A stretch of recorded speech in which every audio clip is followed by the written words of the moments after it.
굿모닝! 샌프란시스코 여행 두 번째 날이에요. 오늘 목적지는 더 밀이라는 카페인데요. 호텔에서 카페까지는 웨이모를 한번 이용해보기로 했어요. 웨이모는 운전자 없이 운행되는 자율주행 택시 서비스예요. 미국 내에서도 현재는 몇 도시에서만 운행되고 있어요. 웨이모 앱을 다운받고 계정을 만든 뒤에 택시를 부르듯이 이용하면 되는데요. 앱에 목적지를 입력하면 예상 요금과 도착 시간이 나와요. 그리고 픽업 포인트를 차량이 정차하기 편한 지점으로 앱에서 정해줘요. 앱에서 잠금 해제 버튼을 누르면 문을 열 수 있어요. 벨트를 매고 앞쪽 화면에 뜨는 스타트 라이드를 누르면 그때부터 출발해요. It has 1 minute to cover a few riding tips. Provide assistance. 참 보면서도 너무 신기하다. 호텔 직원분이 장거리 말고 단거리만 타라고 하시더라고요. 이게 한번 오류가 나면은 그냥 그 자리에 한참 서 있는데요. 그리고 웨이모는 내가 있는 자리보다 본인이 차를 세우기 편한 곳으로 오기 때문에 지정하는 게 조금 어려워요. 그래서 거기에 맞춰서 내가 이동해야 한다는 거.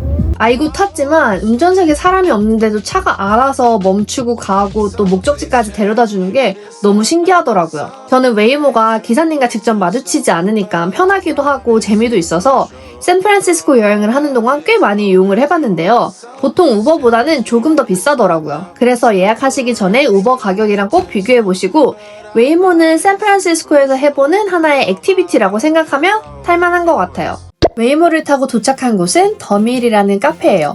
여기는 포틀랜드랑 느낌이 진짜 비슷하다. 좀 더 큰. 설마 여기 줄 서 있는 건가? 카페? 샌프란시스코에는 꼭 가보고 싶은 카페만도 10곳이 넘을 정도로 정말 개성 있는 곳이 많았는데요. 그 중에서도 더밀을 가는 이유는 페인티드 레이디스가 있는 알라모 스퀘어와 바로 근처에 있어서 일정을 묵기 좋았기 때문이에요.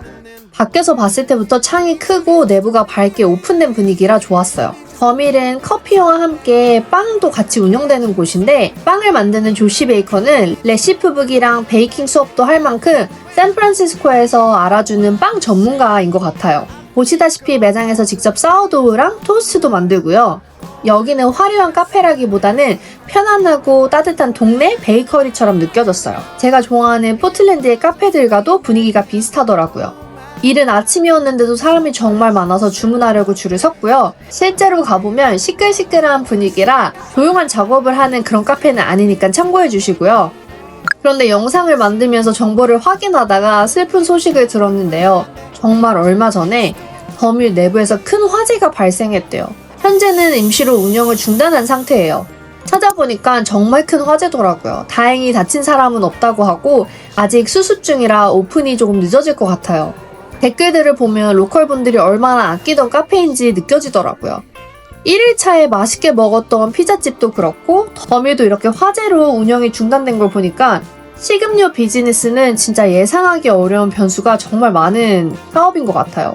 제가 이렇게 영상을 만들 땐 최신 정보를 최대한 반영하고 있지만 또 운영 시간이나 영업 여부는 언제든지 달라질 수 있으니까요. 방문 전에는 꼭 공식 채널에서 한 번 더 확인해주세요. 더밀에서는 커피만 픽업을 해서 페인티드 레이디스가 있는 알라모 스퀘어로 이동했어요. 샌프란시스코 사진에서 워낙 많이 봤던 곳이라 실제로 꼭 한번 보고 싶었는데요. 페인티드 레이디스는 비슷한 시기에 지어진 빅토리아와 에드워디안 양식의 주택들이에요. 샌프란시스코에는 이런 오래된 주택이 많이 남아있지만 이곳은 알라모 스퀘어 언덕에서 다운타운의 스카이라인까지 한눈에 볼 수 있어서 특히 유명해졌대요. 영화, 드라마, 광고에서도 자주 등장하면서 샌프란시스코를 대표하는 풍경 중에 하나가 됐고요. 막상 가보니까 공원은 제가 생각했던 것보다 규모가 훨씬 작더라고요. 집들도 귀엽긴 했지만 샌프란시스코를 걷다 보면 비슷한 스타일의 예쁜 주택들을 자주 볼 수 있어서 집 자체가 아주 특별하게 느껴지진 않았어요. 그래서 샌프란시스코를 대표하는 장면을 보기 위해서라면 한 번쯤은 와보셔도 괜찮을 것 같고 테이블이나 벤치가 많이 조성되어 있지는 않아서 오래 머물기는 조금 애매할 수도 있겠더라고요. 공원에서 여유로운 시간을 보내시는 걸 좋아하신다면 이곳보다는 조금 뒤에 나올 공간이 훨씬 좋았어서 곧 소개해 드릴게요. 이제 점심 먹으러 리치먼드 디스트릭트로 이동할게요. 원래 알라모 스퀘어에서 버스를 타고 가려고 했는데 현장에서 패스를 결제하려고 하니까 인터넷 연결이 원활하지 않아서 계속 오류가 나더라고요. 그래서 교통 앱 설치랑 티켓 구매를 하실 때는 호텔이나 와이파이가 안정적인 곳에서 미리 해두는 편이 좋을 것 같아요. 결국에 또 이런 핑계로 웨이모를 타고 이동해요. 샌프란시스코 차이나타운은 미국에서도 가장 오래되고 또 규모도 큰 곳 중에 하나라 이번 여행에서는 꼭 중식을 먹어보고 싶었어요. 그런데 첫째 날 차이나타운을 둘러보니까 관광객이 너무 많고 제가 가고 싶던 식당 중에는 현금만 받는 곳도 많더라고요. 그래서 동네 사람들이 가는 중국집은 어디일까 찾아보다가 리치먼드 디스트릭트까지 가게 됐어요. 유명한 차이나타운보다는 관광지 느낌이 적고 주민들이 식사하거나 장을 보는 그런 동네더라고요. 식당 이름은 푸아 덤플링이었는데요. 식당 안도 굉장히 깔끔했고 정말 가족들이 주말 점심을 먹으러 함께 오는 분위기더라고요. 주문한 메뉴는 오이무침, 또 양념된 소고기, 샤오롱바오와 돼지귀 무침을 주문했어요. 오이무침은 익숙한 맛이라 중국집에 오면 꼭 시키게 되는 메뉴였고요. 소고기는 향이 강하지 않고 담백해서 냉채 수육을 먹는 것 같았어요. 샤오롱바오도 육즙이 잘 살아있어서 맛있었고 돼지귀 무침은 이 꼬들꼬들한 식감이 있어서 편육을 좋아하신다면 아마 좋아하실 거예요. 다만 전반적으로 중식의 향신료 맛은 좀 나는 편이라 향에 민감하시다면 호불호가 있을 순 있어요. 무엇보다 좋았던 건 메뉴 하나하나의 양이 너무 많지 않아서 오히려 다양하게 시켜서 먹어볼 수 있다는 점이었는데요. 이렇게 푸짐하게 먹고도 인당 한 30불 정도였어서 샌프란시스코의 외식비를 생각하면 이 정도 금액이면 되게 합리적으로 느껴지더라고요. 소화도 좀 시키고 동네 구경도 할 겸 다음 목적지까지 갈 수 있는 만큼 걸어가 보기로 했는데요. 정말 샌프란시스코는 언덕이 많아서 저도 꽤 스스로 잘 걷는다고 자부하는데도 샌프란시스코 언덕 걷기는 만만치가 않더라고요. 하지만 또 길마다 집 모양이 다르고 오래된 주택도 많아서 구경하는 재미가 있었어요. 조금 더 올라가니 집의 규모가 커지고 거리 분위기도 훨씬 조용해졌는데요. 이곳은 시클리프라는 동네예요. 바다와 금문교가 가까이 있는 샌프란시스코의 대표적인 고급 주택가 중에 하나라고 하더라고요. 동네를 걷다가 부동산 가격을 봤는데 진짜 너무 놀랐어요. 400만 달러, 하나로 약 60억 원대부터 시작하는 집들이 정말 많더라고요.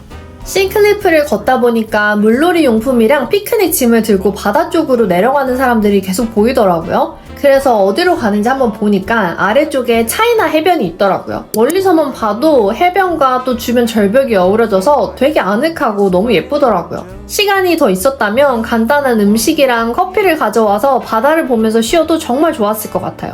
이렇게 걷다가 프레시디오로 이동하기 위해서 우버를 탔어요. 우버에서 기사님이랑 이런저런 이야기를 나눴는데요. 샌프란시스코에서 태어나서 계속 여기서 사는 분이더라고요. 전문 포커 플레이어로 활동을 하고 우버 운전도 병행하시는 분인데 자연스럽게 샌프란시스코 집값이랑 생활비에 대한 이야기도 나왔어요. So not worth living out here, like unless you have a specific reason to be here. It's a nice city, but it's a very networking. It used to be in the 90s when it was an immigrant-friendly city and people of all walks of life could afford to live here. But now poverty level starts at $120,000 a year. So you're homeless if you make less than $100,000. If the average, 2-bedroom apartment is like $4,500 a month, all the other expenses, and I'm single, so by myself, I have to put up 5, 6, 7,000 just to get through the month, right? So anything below 6 figures is literally homeless. 기사님은 우리가 흔히 말하는 6피겨, 그러니까 우리 돈으로 한 1억 5천만 원을 벌어도 샌프란시스코에서는 브로크라고 하시더라고요. 물론 급여가 높은 직업이 많지만 그만큼 또 집값, 외식비, 생활비도 높은 도시라는 게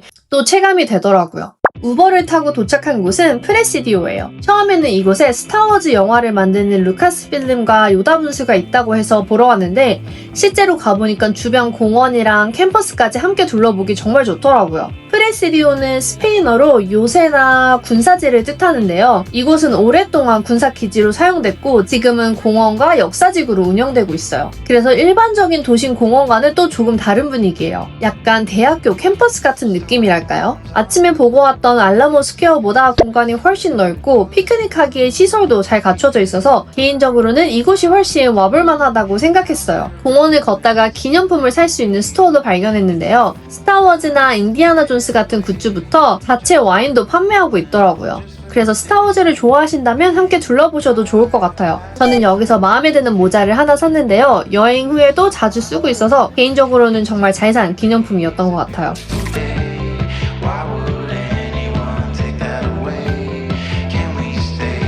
그리고 여기를 와볼 만한 또 다른 이유는 샌프란시스코 하면 정말 대표 명소 중에 한 곳인 팰리스 오브 파인아트가 바로 옆이라서 묶어서 일정을 짜기에 정말 좋아요. 그럼 이제 걸어서 팰리스 오브 파인아트로 이동해 볼게요.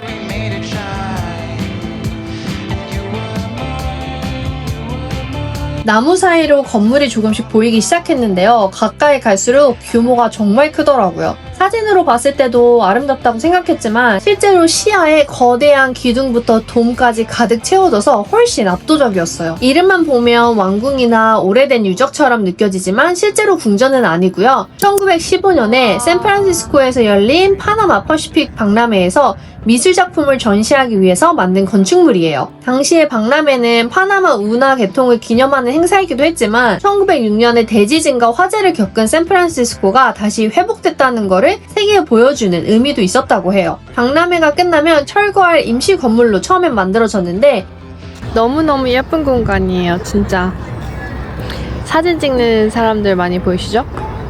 아예 전문적으로 사진 찍으러 오는 사람도 많은 것 같아요.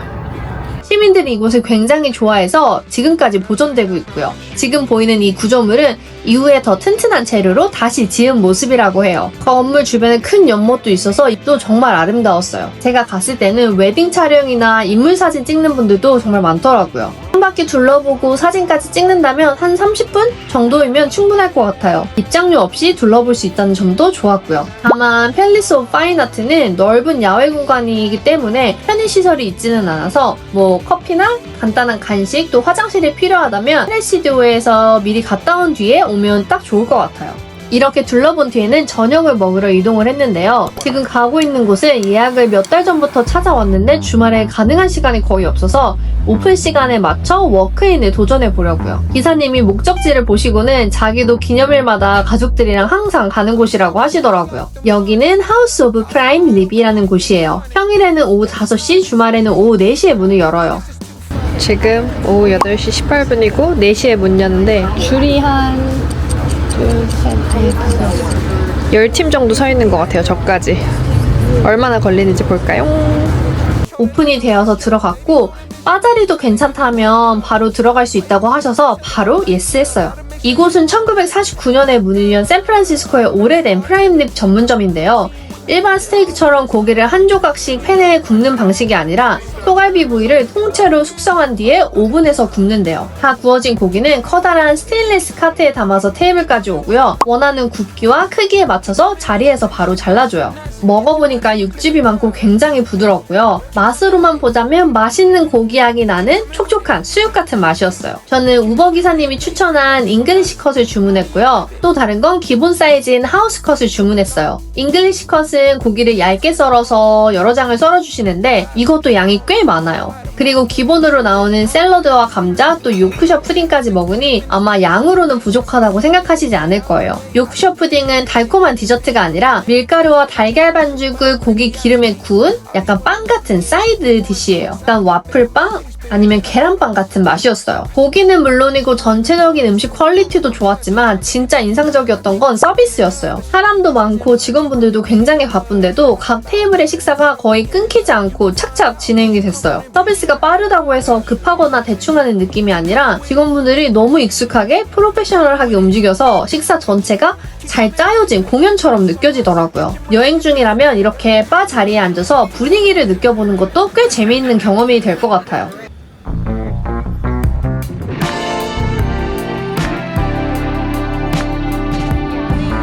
밥을 든든하게 먹었는데도 디저트 생각이 나서 페리빌딩에 아이스크림 먹으러 가고 있어요. 때가 해가 질 무렵이라 거리에도 하나둘씩 불이 들어오면서 낮에 돌아다닐 때랑은 또 다른 로맨틱한 분위기더라고요. 그리고 페리빌딩 주변을 걷다 보면 클래식한 전차도 볼 수 있는데요. 이건 또 케이블카랑 다른 그런 대중교통이에요. 처음에 보면 관광용 차량인가 싶지만 실제로 마켓 스트릿부터 페리빌딩, 퓨저맨스 워프를 연결하는 F라인인 대중교통이고요. 실제로 운행하던 오래된 전차를 복원해서 사용하고 있다고 해요. 저는 이날 직접 타보진 않았지만 일반 데이 패스로도 이용할 수 있으니까 패스를 구입하셨다면 버스만 타기보다 동선에 F라인도 한번 넣어보시면 좋을 것 같아요. 이렇게 샌프란시스코의 2일차 일정이 마무리됐어요. 오늘은 페인티드 레이디스 같은 대표적인 관광지부터 리치먼드 디스트릭트랑 시클리프처럼 실제로 로컬분들이 생활하는 분위기를 느낄 수 있었던 동네까지 둘러본 하루였어요. 입장료 없이도 충분히 즐길 수 있는 공간이 많았던 것도 너무 좋았어요. 호텔 1박과 택시, 쇼핑까지 모두 포함한 1일 비용은 정도 들었고요. 이런 낄 수 있는 것들을 제외한 현지 여행 경비는 1인 약 정도였어요. 저는 이날 우버랑 웨이모를 좀 여러 번 이용을 해서 교통비가 높은 편이었는데요. 샌프란시스코는 버스와 전차가 잘 연결되어 있어서 대중교통을 활용하기 굉장히 좋은 도시이니까 잘만 활용하시면 경비를 훨씬 줄이실 수 있을 거예요. 이 영상을 참고하셔서 여러분은 저보다 더 효율적이고 만족도 높은 여행을 하셨으면 좋겠어요. 더 다양한 미국 여행 영상과 여행 팁은 구독하시고 가장 먼저 받아보시고요. 그럼 우리는 또 다음 여행 이야기로 만나요. 안녕!